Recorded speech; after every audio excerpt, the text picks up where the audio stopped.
All right, so it sounds like you're ready to take your English listening and speaking skills to the next level.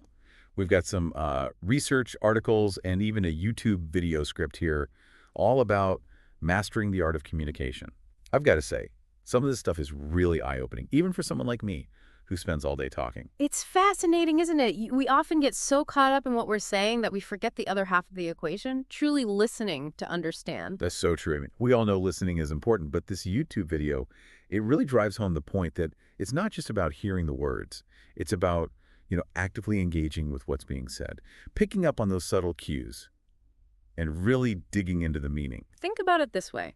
Have you ever had a conversation where you technically heard the words, but you walked away feeling like you didn't actually understand the person? Yeah, I've definitely had a few of those. That's where active listening comes in. It's about going beyond the surface level and really trying to grasp the speaker's intent, their emotional state, and even their unspoken thoughts. That's a really great point. And it reminds me of something else this video highlighted, the challenge of understanding diverse accents and dialects. You know, English is a global language, and it comes in so many different flavors. It's true. And the video, it makes this great suggestion. Listening to podcasts or watching movies with a variety of speakers, it's such a practical way to train your ear to decipher those subtle differences in pronunciation and intonation. I can see how that would be helpful. I'm always amazed by how much intonation can change the meaning of a sentence. Like, just changing the emphasis on a single word can make all the difference. It's like a secret code embedded within the spoken language. And mastering that code is essential for truly understanding the nuances of communication. For example, let's take the simple phrase, "you're going." If you say it with a rising inflection at the end, "you're going," it becomes a question. But if you emphasize the word going with a strong downward inflection, "you're going," it expresses certainty or even a bit of surprise. Wow. That's such a clear example. I never really thought about it that way before. It makes me realize how much we communicate through these subtle shifts in tone. Absolutely. And it's something that native speakers often do unconsciously, which can make it even more challenging for language learners. Speaking of challenges, this research paper I have here delves into the science behind how we acquire languages. And it actually suggests that focusing on these subtle sound differences, like the difference between a short I sound and a long E sound, can drastically improve your clarity. They call them minimal pairs.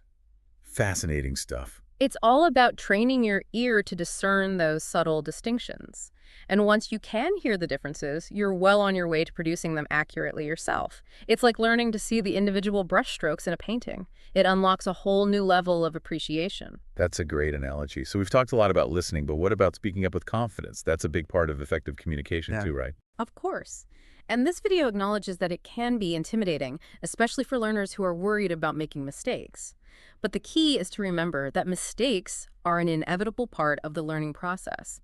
Nobody starts out speaking a new language perfectly. So true. I remember when I first started learning Spanish. Oh, do tell. Well, let's just say there were a few awkward moments, especially when I tried to order food at a restaurant. But you know what? Even though I made mistakes, people were generally patient and understanding. And those experiences, they actually helped me learn and improve. I think that's such a valuable lesson. Embracing those mistakes, seeing them as opportunities for growth rather than failures, can really boost your confidence. And this article I have here suggests a really interesting way to overcome that fear of making mistakes. Joining language exchange groups. Have you ever tried that? I haven't, but it sounds like a fantastic way to practice in a supportive environment. It's like having a built-in accountability partner who understands the challenges of learning a new language. Exactly. You get to practice your speaking skills with someone who is also learning, and you can both learn from each other's mistakes. Plus, it's a great way to connect with people from different cultures and backgrounds, which can be incredibly enriching. That's a great point. And it makes me think about another challenge that many learners face: pronunciation and accent. I mean, it's understandable that different languages have different sounds, and mastering those nuances can take time and effort. Absolutely. And I love how this YouTube video emphasizes the power of exposure. The more you listen to native speakers, the more your ear becomes attuned to the subtle sounds of the language. And the research I mentioned earlier supports that idea. It actually shows that learners who immerse themselves in the language through movies, music, and podcasts develop a more authentic accent over time. That's really interesting. So it's not just about mimicking sounds, it's about absorbing the rhythm and intonation patterns of the language. Precisely. And one way to do that is through a technique called shadowing. Have you ever heard of that? I have. It's where you listen to a native speaker and try to repeat what they're saying as closely as possible. Yeah, that's right. It might feel a little strange at first, but it's an incredibly effective way to internalize those pronunciation patterns and train your tongue to produce the sounds accurately. So it's like building muscle memory for your speech. That makes a lot of sense. Exactly. And the more you practice, the more natural it will become. Okay, so we've covered the importance of both listening and speaking, and we've touched on some of the challenges learners face. But let's get down to brass tacks. What are some actionable strategies that you would recommend for actively improving these skills? Well, this YouTube video has a whole bunch of practical tips, but I think one of the most important is something we've already touched on: active listening. It's not just about passively hearing sounds, it's about consciously paying attention to the words, the grammatical structures, even those subtle shifts in intonation we talked about. So it's like turning your brain into a language learning machine. Yeah. But how do you actually do that? Sounds like it takes a lot of focus. It does. But like any skill, it gets easier with practice. Think about it this way. When you first start learning to drive, you have to consciously think about every step, checking your mirrors, signaling, steering. But over time, those actions become almost automatic. Active listening is similar. The more you practice paying attention to those details, the more natural it becomes. And the payoff is huge. You'll start to understand the nuances of spoken English in a whole new way. That makes a lot of sense. So it's not just about how much you listen, but how you listen. Exactly. And while we're on the topic of practice, let's not forget about the importance of actually speaking the language. This article highlights the benefits of engaging in regular conversations. It could be with a language partner, in a conversation club, or even just casual chats with friends. The key is to create opportunities to use the language actively. I've heard that joining a conversation club could be a great way to get out of your comfort zone and practice speaking in a more structured setting. Absolutely. And you get the added bonus of meeting new people who share your interest in learning English. It can be a really fun and supportive environment. And speaking of supportive environments, have you ever considered using language learning apps? I've tried a few, like Duolingo and Babbel. They can be really helpful for learning vocabulary and grammar. But I sometimes wonder how well they prepare you for real-world conversations. That's a valid point. While language apps can be great for building a foundation, they don't always provide the kind of spontaneous interaction you get in a real conversation. That's where techniques like shadowing or even just watching movies and TV shows can come in handy. Speaking of movies, I've always found that watching with subtitles can be a great way to pick up new vocabulary and get a feel for the natural flow of conversation. It's a fantastic strategy, especially for beginners. Starting with subtitles can make the language feel less overwhelming, and as you progress, you can challenge yourself by gradually phasing them out. It's a fun and engaging way to immerse yourself in the language. And you know what else this research paper mentions? It talks about how learners who engage with content, they find personally enjoyable, like specific movie genres or TV shows, actually retain vocabulary better. That makes perfect sense. When you're genuinely interested in what you're watching or listening to, you're more likely to pay attention and absorb the language naturally. It's like the difference between forcing yourself to eat vegetables and savoring a delicious dessert. Your brain is much more receptive when it's enjoying the experience. That's a great analogy, and it Right. brings us back to that idea of active listening. If you're truly engaged with the content, you're already halfway there. Exactly. And let's not forget about the power of that listen and repeat technique. This YouTube video demonstrates it beautifully, showing how repeating phrases after native speakers can really boost your pronunciation and fluency. I've tried that before, and it can feel a little silly at first. But you know what? It really does work. It's all about training your tongue and vocal cords to produce those sounds accurately. It's like learning a new dance move. At first, it feels awkward and unfamiliar, but with practice, it becomes second nature. And speaking of practice, have you ever considered taking formal language lessons? I haven't in a while, Yeah. but I can see how having a structured curriculum and a teacher to guide you could really accelerate your progress. What are your thoughts on that? I think it depends on your learning style and goals. Some people thrive in a more structured environment with a teacher to guide them and provide feedback. Others prefer a more self-directed approach. There's no right or wrong answer. The important thing is to find what works best for you.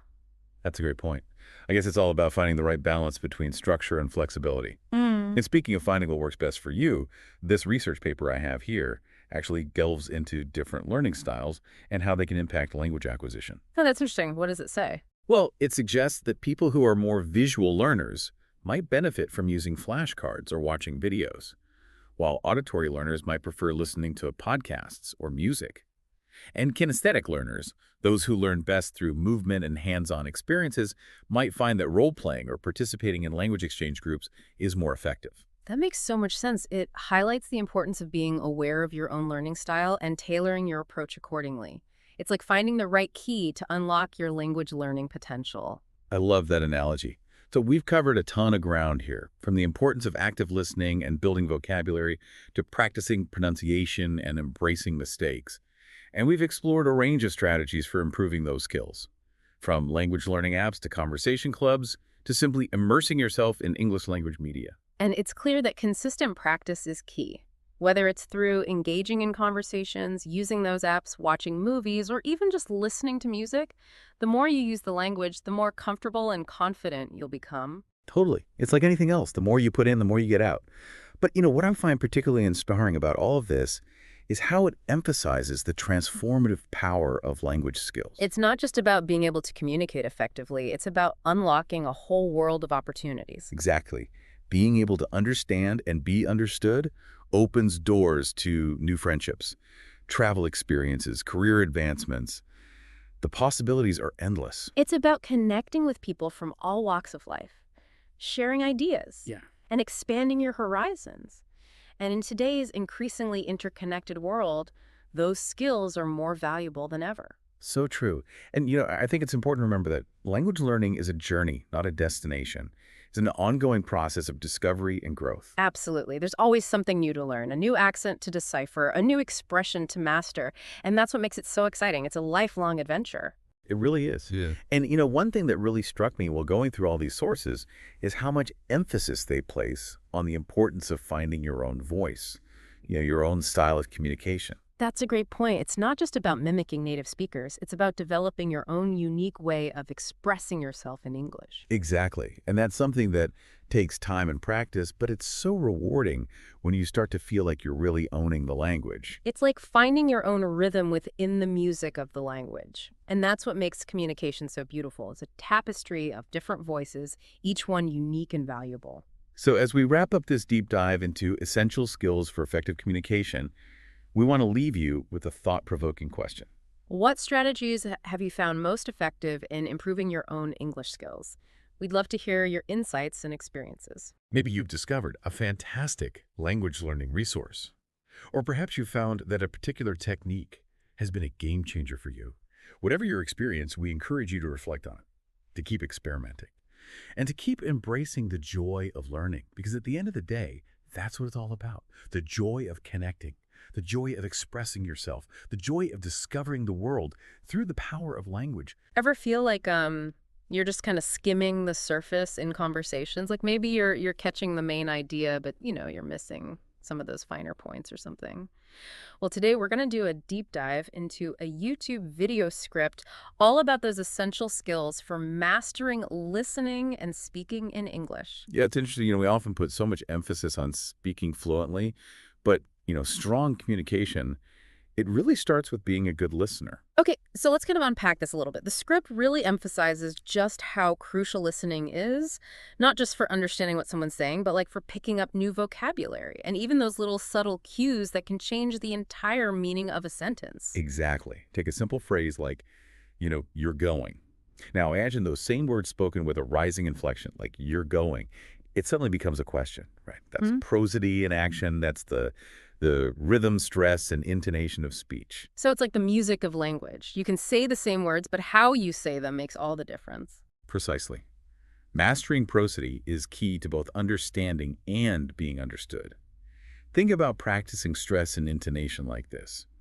Record yourself reading a short text, and then listen back, paying close attention to which words and phrases you emphasize. You can even try mimicking different speakers to get a feel for how they use their prosody. That's a really cool exercise. I'm going to try that. The script also mentioned taking notes while listening to help solidify new vocabulary. I have to admit, I sometimes feel a little self-conscious, taking out my notebook mid-conversation. I get that. But what if instead of a formal notebook, you kept a running list on your phone? Just jot down interesting words or phrases you hear throughout the day, and maybe even make a little note of where you encountered them and how they were used. That's a much more discreet and honestly more fun way to do it. I love the idea of building a personal dictionary of expressions that really resonate with me. And while we're talking about expanding our horizons, the script also touched on the importance of understanding diverse accents and dialects. Yeah, that's such a crucial aspect of communication, especially in our increasingly interconnected world. Being able to understand different accents not only makes conversations smoother, but, it shows respect for the speaker and their background. Absolutely. And the script suggested a really practical way to kind of improve our comprehension, which is listening to podcasts or watching movies with speakers from different regions. It's like turning entertainment into a language learning opportunity. Exactly. Think about it this way. Instead of just passively watching a movie, what if you actively analyze the language? Pay attention to how different characters use slang idioms or even subtle variations in grammar. It's like you're getting a free language lesson from your favorite actors. That's a great way to put it. I'm already thinking about all the shows and podcasts I can add to my list. And speaking of actively seeking out new language experiences, the script also mentioned. The International Dialects of English Archive. Oh, right. It's an incredible resource. It's almost like a museum of accents with recordings of English speakers from all over the world. Okay, that sounds fascinating. I can already imagine myself getting lost in all those different voices and dialects. But, as much as I love exploring the world of accents, I sometimes feel like my own speaking skills could use some work. That's a very natural feeling. We often put a lot of pressure on ourselves to speak perfectly. But the truth is, even native speakers make mistakes. The script emphasizes that speaking is obviously crucial for effective communication, but then it goes on to say that fluency isn't the only thing that matters. Yeah, it's true. I'd even argue that, in certain situations like, professional settings, clarity and conciseness can be even more important than speaking a mile a minute. That's a really good point. I know I've definitely been in situations where, I've rambled on and on and on when I could have just got my point across much more effectively by just being more direct. But how do you find that balance? I think it's about being mindful of your audience and the context you know. Sometimes it's appropriate to elaborate and tell a story, and other times it's best to get straight to the point. And of course, listening carefully to the other person plays a huge role in how much detail is needed. So it's almost like a dance, right? You're responding to the other person's cues and adjusting your communication style accordingly. Speaking of responding, the script also talks about the importance of confidence when speaking. It encourages practicing without being afraid to make mistakes, but that's easier said than done sometimes. Absolutely. Creating a supportive environment for practice is key. That might mean finding patient friends or language exchange partners who are willing to, help you along the way. Even recording yourself speaking can be a great way to kind of build confidence and identify areas where you want to improve. I really like that idea of recording yourself. It's like having your own personal speech coach, but without the pressure of a live audience. And you can really track your progress over time, which can be incredibly motivating. Exactly. And speaking of tools for improvement, the script also mentions leveraging technology, like language learning apps. Oh, those can be so helpful. I've used a few myself, and I love how they offer structured lessons and personalized feedback, and even opportunities to practice with native speakers. What's fascinating is how technology has made language learning so much more accessible and engaging. These apps can really accelerate the learning process by providing immersive and interactive experiences that are tailored to individual learning styles and goals. It's like having a world of language learning at your fingertips. Yeah. And let's not forget about those good old-fashioned methods like actively listening, engaging in conversations, and watching movies or TV shows. The script highlights all of these as well. Right. And remember our earlier point about actively analyzing the language used in movies and shows. Paying attention to word choices and dialogue structure and how characters convey emotions through speech can turn your favorite entertainment into a masterclass in communication. That's such a valuable tip. It's amazing how much we can learn just by paying closer attention to the language that we encounter every day. And the script also recommends a classic technique that I think can be really helpful: listening to and repeating after native speakers. Yes. The echo method. It might seem simple, but it's incredibly effective for improving pronunciation and fluency. Think of it as tuning your ear to the nuances of the language, like learning to play a new instrument by ear. I love that analogy. It's like you're training your vocal muscles to produce the sounds of English more naturally. And for those who prefer a more structured approach, the script reminds us that taking classes can be a great way to get focused improvement. Yeah. Classes can provide a solid framework for learning with expert guidance and a supportive community of fellow learners. It's a great option for those who thrive in a more structured environment. So we've got quite a toolkit here for communication mastery, from actively listening and engaging in conversations to leveraging technology and even embracing that echo method. It's really encouraging to see, just how many different approaches we can take to improve our communication skills. Like there's a path for everyone, whether you prefer structured learning or tech-driven methods, or even just like, immersing yourself in real-world conversations. Yeah, and that brings us back to the core message of this deep dive, I think. Mastering both listening and speaking it isn't just about, acquiring a set of skills. It's about unlocking a whole new level of connection and understanding. It's about building those bridges between people and cultures. Going through all this has actually kind of shifted my perspective a bit. I used to get so hung up on trying to, speak perfectly, but now I'm realizing it's more about just embracing the journey and focusing on connecting with others. What if instead of striving for this elusive idea of perfection, we aim for authenticity? What if we embrace those little stumbles and imperfections as just part of the learning process? That's such a powerful thought. It takes the pressure off and it makes the whole experience feel so much more, enjoyable, more human. I think that's a great note to end on. Thanks so much for joining me on this deep dive. It's been incredibly insightful. It's been a pleasure. I always enjoy exploring the nuances of language and communication. And to you listening, thanks for diving in with us. We hope you've gained some valuable insights and feel inspired to keep exploring this amazing world of English communication. Until next time, keep listening, keep speaking, and keep connecting.